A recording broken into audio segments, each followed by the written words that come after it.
రామాయణ అరణ్యకాండ 62 సర్గ. ఇక్కడ సీతాదేవి యొక్క ఎడబాటు వలన శ్రీరాముడు ఎంతో బాధకి లోబడి విలపించుట గురించి చెప్పబడింది.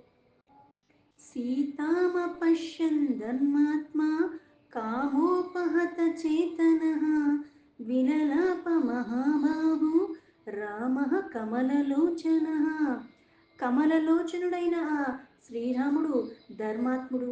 ఆయన శ్రీరాముడు సీత కనబడకపోయేసరికి, పైగా నిజంగా జీవించి ఉందో లేదో తెలీదు, ఎవరు తీసుకెళ్లారో తెలీదు, ఎటువంటి పరిస్థితుల్లో ఉందో తెలీదు. అందుకని ఆమె మీద ఉన్న వ్యామోహంతో నిస్పృహకి లోబడి అలా చేతులు చాచి విలపిస్తూ ఉన్నాడు. ఇక్కడ మళ్ళీ వ్యామోహానికి అని చెప్పి దానికి ముందు మళ్ళీ ధర్మాత్ముడు. ఈ వ్యామోహం సాధారణంగా ఎక్కడ వాడతాం అంటే, చంచలత్వం బాగా ఉన్న వాళ్ళకి ప్రతిదాన్ని చూసి కావాలన్న కోరిక ఇట్లాంటివన్నీ వస్తూ ఉంటాయి. అది వ్యామోహం అంటాం. కానీ ఇక్కడ చెప్పేది ఏంటి అంటే, ఇప్పుడు సాధారణమైన వాళ్ళైనా ఎవరైనా సరే తనే సర్వస్వం అనుకుని తనతో వచ్చింది, అటువంటి ఆవిడికి ఇట్లాంటి స్థితి కలిగింది అని. ఎందుకంటే తిని ఎంత ధర్మాన్ని పట్టుకుని ఆచరిస్తున్నాడో ఆ ధర్మం నుంచి తిను వైదొలగకుండా తను కూడా అలాగే ఉంది కాబట్టి దాన్ని ఇంకా చక్కగా ఆచరించగలిగాడు. ఇప్పుడు సాధారణంగా ఇళ్లల్లో చూస్తూ ఉంటాం, మగవాళ్ళు కానీ ఆడవాళ్ళు కానీ ఎంత ధర్మపరంగా ఉన్నా సరే వాళ్ళ సహచారి ఏదైతే భర్త కావచ్చు భార్య కావచ్చు, వాళ్ళు కూడా అదే ధోరణిలో ఉంటే ఈ చేసే పని సాఫీగా వాళ్ళు చక్కగా చేసుకుంటూ వెళ్ళిపోతారు బాధాబందీ లేకుండా. కానీ ఎడ్డమంటే తెడ్డమంటూ ప్రతిదానికి అడ్డం పడిపోతూ ఉంటే ఆ పని చెయ్యలేం, మనశ్శాంతి అన్నది మనకు ఉండదు. దాన్ని చేసేదాన్ని కూడా సరిగ్గా చెయ్యలేం, కొన్ని వాటివి చెయ్యాలని అనుకున్నా చెయ్యలేని స్థితిలో కూడా మనకి కల్పిస్తూ ఉంటారు.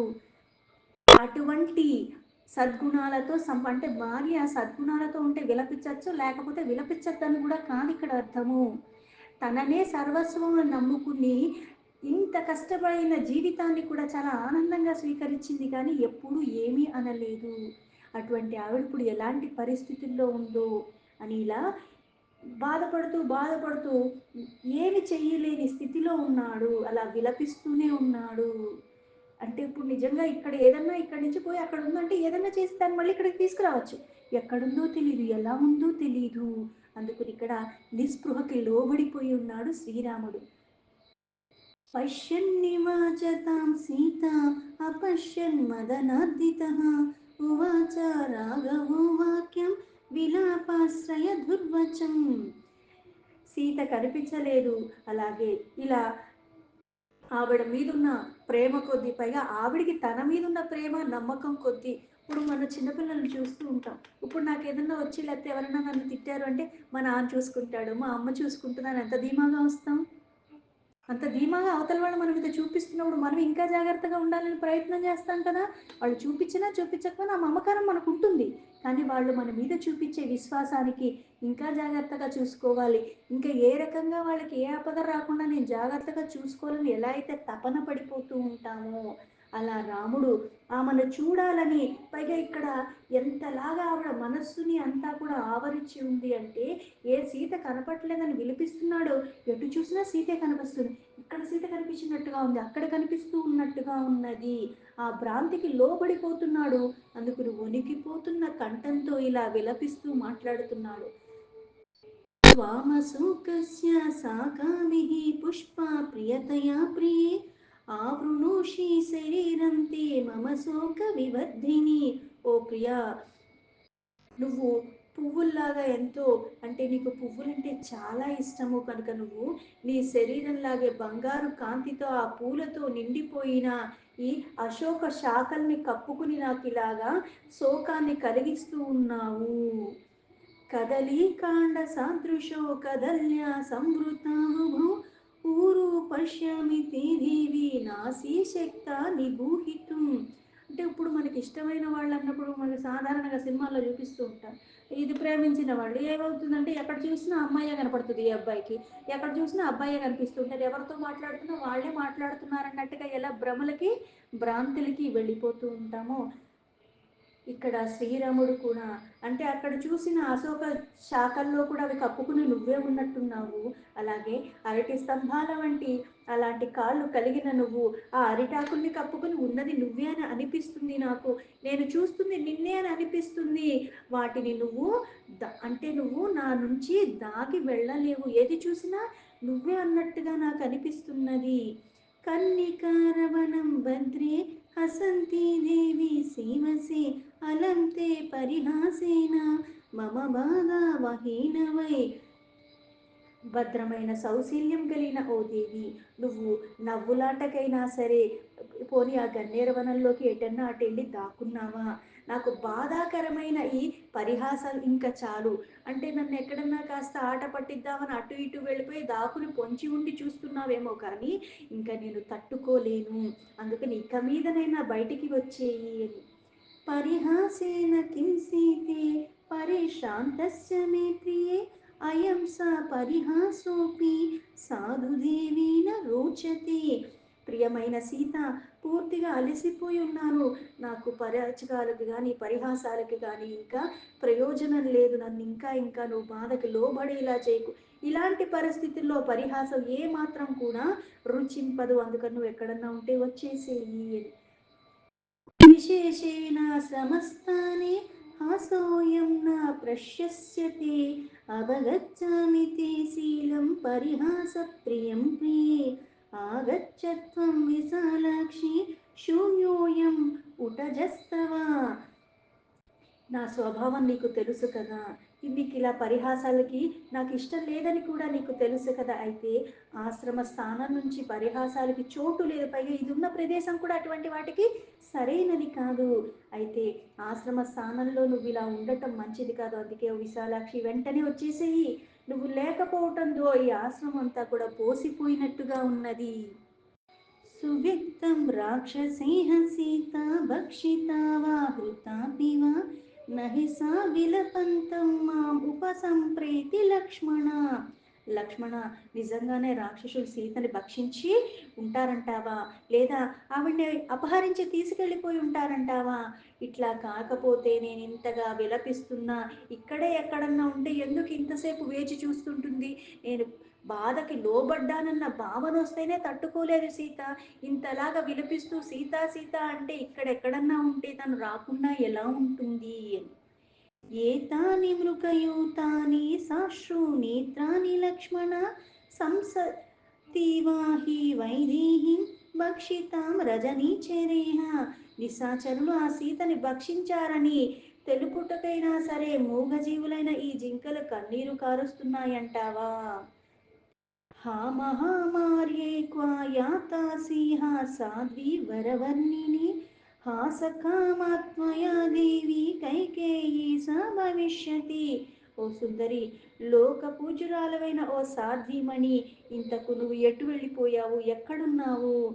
మనం ఇట్లా ఆపదలు పాలవుతే ఆ కైకేయి కోరిన కోరిక నెరవేరిపోయినట్టే అయిపోయింది కదా. మనం ఆపదల పాలు అవ్వాలనే మనం ఇలా ఉండటమే ఆవిడకి ఇష్టం కాబట్టి ఈ వనవాసాన్ని కూడా మనకి కలిగేలాగా చేసింది అని.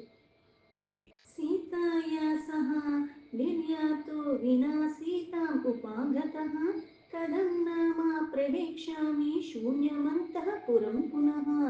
నేను నీతో కలిసి వనాలకు వచ్చాను. పైగా ఈ వనాలకు వచ్చిన తర్వాత మళ్ళీ తిరిగి వెళ్తే నేను నీతోనే వెళ్ళాలి. అయితే సీత లేకుండా ఒంటరిగా నేను గనక అంతఃపురానికి మళ్ళీ ఎట్లా అడుగు పెట్టగలను? నీతో కలిసి వచ్చిన వాడిని నీతోనే వెళ్ళాలి కానీ నువ్వు లేకుండా నేను ఎలా వెళ్ళగలను?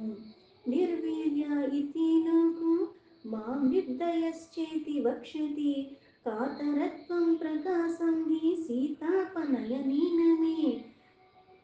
ఈ స్థితిలో జనులందరూ కూడా నన్ను చూసి రాముడు అసమర్థుడు కాకపోతే సీతని అలా ఎలా కోల్పోయాడు అని నన్ను దయలేని వాడని చులకన భావంతోనే చెప్పుకుంటారు కదా.